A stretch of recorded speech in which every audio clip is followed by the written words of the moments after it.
السلام علیکم ناظرین، میں ہوں نازیہ علی اور آپ دیکھ رہے ہیں آپ کا پسندیدہ پروگرام شام فیض نازیہ علی کے ساتھ۔ شام فیض نازیہ علی کے ساتھ آپ ہمیشہ دیکھتے ہیں، پسند بھی کرتے ہیں۔ آج جو میرے ساتھ مہمان موجود ہیں، آپ نے پروگرام کے آغاز میں انہیں دیکھا بھی، میں تعارف کی جانب بڑھتی ہوں۔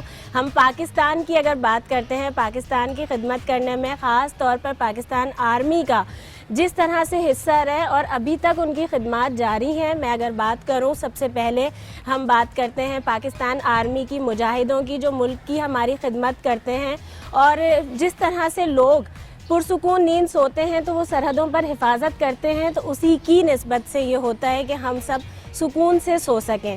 میں آج اپنے مہمان کا تعارف کن لفظوں میں کرواؤں؟ سینئر آرمی کے اگر میں کہوں تجزیہ کار بھی ہیں، ریٹائرڈ کرنل ہیں ہمارے ساتھ ظافر جمیل صاحب، اور اگر میں ان کے لیے آپ کو کچھ باتیں اس طرح کی بتاؤں جو میں ان سے سنواؤں گی بھی، آپ یقیناً ان کو جب ٹی وی پر دیکھتے ہیں ان کی زندگی کے بارے میں بھی بہت کچھ جاننا چاہتے ہیں۔ میں خاص طور پر صرف یہ کہوں گی کہ کون سی ایسی جنگ ہے جس کا وہ حصہ نہیں رہے، کون سے ایسے واقعات ہیں پاکستان کا دفاع کرنے میں جس میں وہ شامل نہیں رہے، ان کی زبانی آپ کو سنواؤں گی، اور وہ ساری چیزیں بھی جو آپ جاننا چاہتے ہیں۔ تجزیہ کار کے طور پر تو آپ انہیں بہت دیکھتے ہیں، لیکن ان کی زندگی کے بارے میں بتائیں گے۔ السلام علیکم سر، کیسے ہیں؟ خیریت سے ہیں؟ اپنے پروگرام میں آپ کو ویلکم کروں گی۔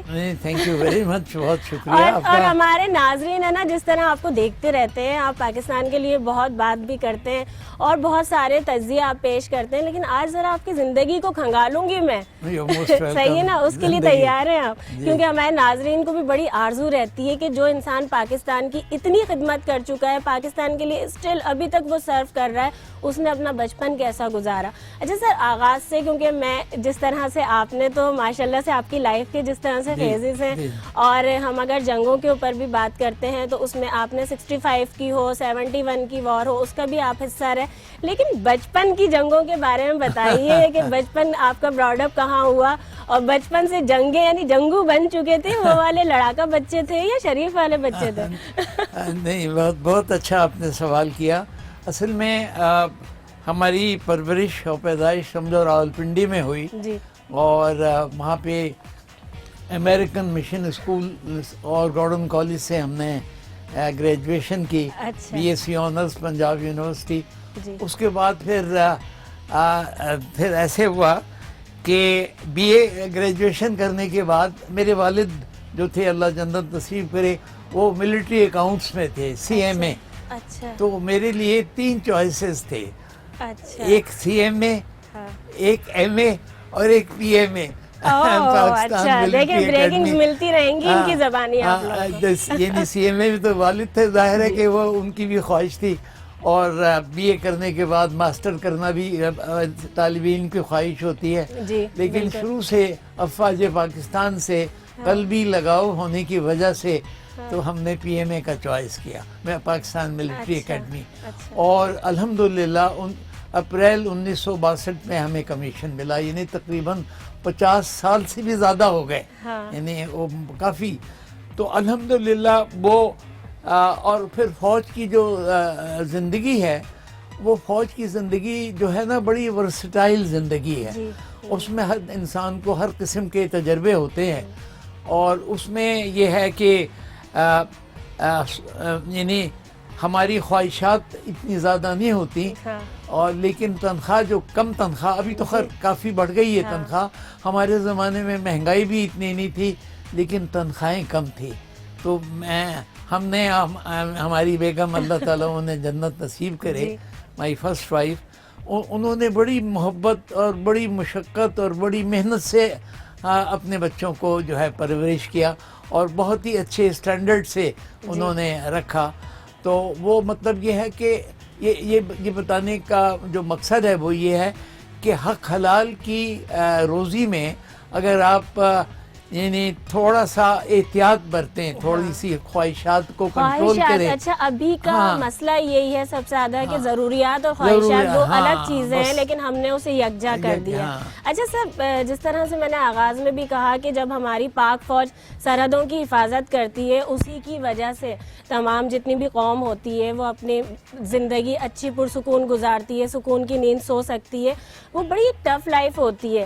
اچھا، اس وقت جب میں اگر آپ سے ایکسپیرینس ایکسپیرینس پوچھوں، کیونکہ دیکھیں ابھی جس طرح آپ نے وسائل کا بھی کہا، پھر پاک فوج کا بھی، یا بہت ساری چیزوں میں وقت کے ساتھ ساتھ چینجز آتی جا رہی ہیں، لیکن میں اگر آپ سے آپ کے ایکسپیرینسز پوچھوں، کیونکہ ابھی ہم جس وار میں ابھی بھی اسٹل اگر ہمیں ایسا لگتا ہے دہشت گردی ابھی بھی ختم نہیں ہوئی ہے، وار میں ہم لوگ ابھی بھی جی رہے ہیں، لیکن فرق آ چکا ہے. جب اس وقت جب وار ہوتی تھی اور جو آپ نے بھی دیکھی، تو وہ اس وقت کس طرح سے ہوا تھا، جب کہا جاتا تھا نا دشمن تو آج بھی ہم پہ اٹیک کرتا ہے تو ہماری صفوں میں گھس کر کرتا ہے، پہلے بھی اسی طرح سے ہوتا تھا، لیکن اس وقت کا کچھ ہمارے ناظرین سے شیئر کیجئے کہ کیا ایکسپیرینس تھا آپ کا، اور آپ اس وقت کہاں آپ تعینات تھے اور کس طرح سے 65 کیوں آتا ہے؟ میں عرض کرتا ہوں 65 سے بھی پہلے ایک ہم نے آپریشن کیا تھا، اس کا نام تھا آپریشن گرینڈ سلام.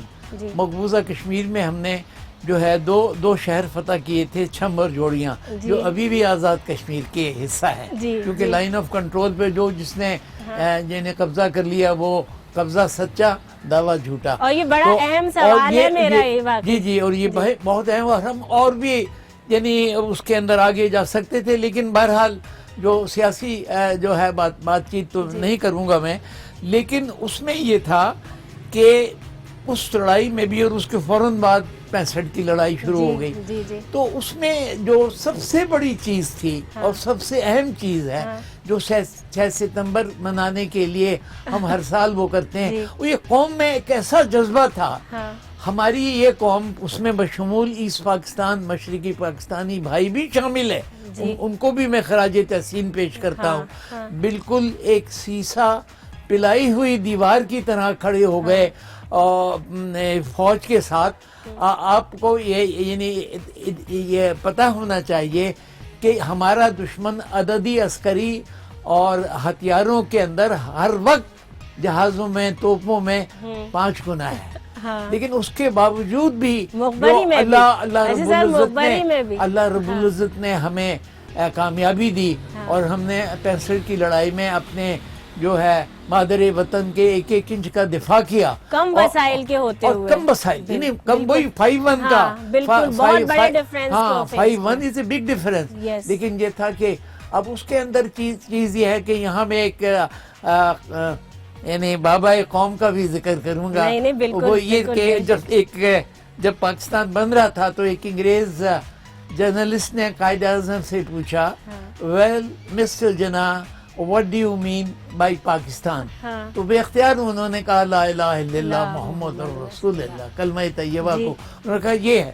اچھا، اسی طریقے سے اسی کی بنیاد پر بنا تھا، اسی بنیاد پہ بنا تھا. دیکھیں نا جی، یہ تو اور وہی برکت ہے جو کہ وہی مطلب یہ اللہ تعالیٰ نے 14 اگست بتاریخ 27 رمضان المبارک، جو یقیناً میں کہتا ہوں بڑی رات تھی، ایک بر صغیر کے مسلمانوں کو ایک تحفہ دیا، جو کہ ہم نے اپنی نااہلی سے، اپنی یعنی نااکبت اندیشی سے ہم نے اپنا ایک بازو جو ہے کھو دیا.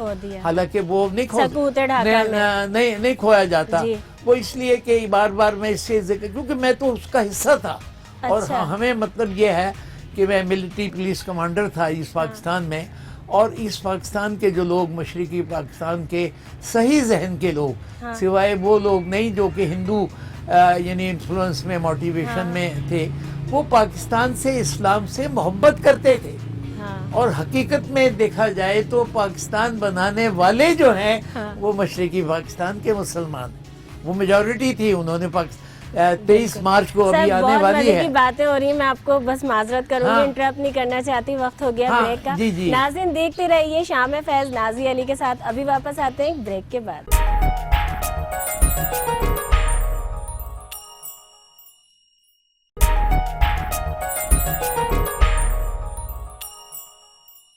ویلکم بیک ناظرین، آپ دیکھ رہے ہیں شام فیض نازی علی کے ساتھ. ہمارے ساتھ موجود ہیں ظافر جمیل صاحب. اور بریک پہ جانے سے پہلے سر معذرت کرتے ہوئے میں نے آپ کو انٹرپٹ کیا تھا، وہیں سے کنٹینیو کریں، کیونکہ جس طرح یہ قائد اعظم محمد علی جناح کا جب ذکر کر رہے تھے پاکستان کے قیام کا، تو یقینی طور پر میں چاہتی ہوں کہ ہمارے دیکھنے والے ناظرین کو بھی، اور خاص طور پر بچے دیکھ رہے ہوں، انہیں یہ میسج ضرور ملے. ضرور. اس کی وجہ یہ تھی نا کہ قائد اعظم جو تھے، حقیقت میں دیکھا جائے انتہائی عظیم انسان تھے، بے انتہا عظیم، اور بیچارے یعنی وہ کسی اور کانگریس کی کسی ایک سروجن نائیڈو ایک دفعہ شملہ کے اندر رات کے 2 بجے گزر رہی تھی، اپنے کسی پارٹی سے آ رہی تھی، تو دیکھا تو قائد اعظم کے کمرے کی لائٹ جلی ہوئی ہے.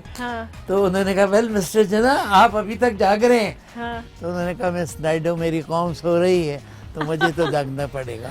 اسی طریقے سے 65 کی لڑائی میں صدر ایوب خان نے جب یعنی 6 یا 7 ستمبر کو جب تقریر کی تو اس میں بھی انہوں نے یہ کہا کہ دشمن نے اس قوم کو للکارا ہے جس کے اسلاف نے جو ہے وہ ہمیشہ جو ہے کامیابی حاصل کی ہے، اور لا الہ الا اللہ محمد رسول اللہ. تو یہ بات میں بالکل مستند طریقے سے عرض کر رہا ہوں کہ اس رات کو پاکستانی فوج نے جتنے بھی حملے کیے وہ کلمہ طیبہ کی برکت سے ہمیں کامیابی ہوئی، اور دشمن نے جتنے حملے کیے وہ ہم نے پسپا کر دیے. بالکل. تو یہ ساری چیزیں. تو اسی طریقے سے اس پاکستان کا 71 کی وار کا جو سلسلہ ہے، حقیقت میں وہ ایک طریقے کی انتہائی ہماری بدنصیبی بدقسمتی ہے. وہ لوگ بہت اچھے تھے، ہم ان کو صحیح طریقے سے ہینڈل نہیں کر سکے.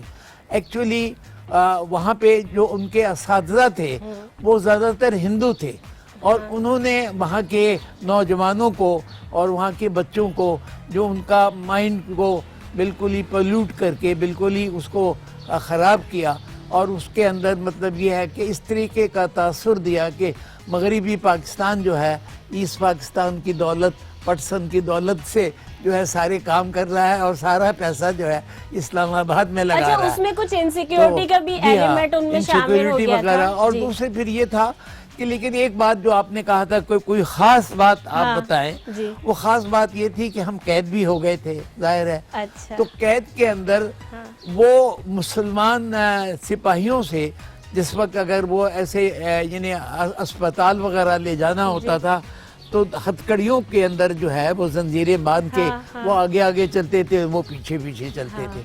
تو ایک دفعہ ایسے ہوا کہ ان میں سے جو ایک انڈین سپاہی تھا وہ ذرا تھوڑا سا اس کا دماغ خراب تھا، مراٹھا تھا یا کچھ، تو وہ بار بار جو زنجیر تھی نا اس کو جھٹکا دیتا تھا. تو جھٹکے دینے سے جو اس ہمارے سپاہی کی جو ہے وہ اسکن میں تھوڑا سا خون نکلتا تھا. تو اس نے اسے منع کیا، اس نے کہا کہ دیکھو اس طرح جھٹکا نہ دو. پھر بہت زبردست واقعہ ہے، یہ کہہ رہے ہیں میری نالج میں نہیں ہے، میری نالج میں. اچھا پھر اس نے دوسری دفعہ جب جھٹکا دیا تو اس نے کہا کہ دیکھو ابھی اگر جھٹکا دو گے تو پھر ٹھیک نہیں ہے. جب تیسری دفعہ جھٹکا دینے والا تھا تو ایک دم وہ آگے بڑھا اور اس کی رائفل لے کے جو ہے نا اپنے مطلب یہ اس نے کہا میں تمہیں ماروں. تو اب اس کے بعد پھر ہندوستانی فوج نے آگے کی بجائے ہتھکڑی لگانے کے پیچھے ہتھکڑی لگائے، ڈرتے تھے. اور اس کے علاوہ ایک اور چیز یہ ہے کہ جب ہم قید ہو گئے تو اتنے بڑے بڑے انہوں نے مچان اور پرزنر واف کیجز بنائے ہوئے تھے کہ 2 لینوں کے اندر ایک میں جو ہے آرمی ڈاگز چلتے تھے اور ایک کے اندر جو ہے ان کے رائفل بردار جو ہے سپاہی مطلب چلتے تھے، اور انہوں نے ٹاورز بنائے ہوئے تھے. تو وہ جو 71 کی لڑائی کے دوران جب بھی اینکر کوئی مجھ سے سوال کرتی تھی کہ آپ کے وہاں کیسے حالات تھے ایسے، تو اس کے لیے میرا اپنا شعر میں سناتا ہوں. اور وہ شعر عرض ہے: زندگی موج تلاطم ہے مگر پھر بھی، زندگی موج تلاطم ہے مگر پھر بھی، زندگی شاد و فرحاں بھی ہوا کرتی ہے، بند پنجروں میں ہوئے ہیں تو یہ محسوس ہوا، زندگی موت کا عنوان بھی ہوا کرتی ہے. بہت خوب، بہت اس کی وجہ یہ تھی کہ ذرا بھی کوئی حرکت کرتا تھا نا وہ گولی مار دیتے تھے. جب ریڈ کراس والے آتے تھے وہ کہتے تھے کہ he was trying to escape، وہ بھاگنے کی کوشش کر اس طرح.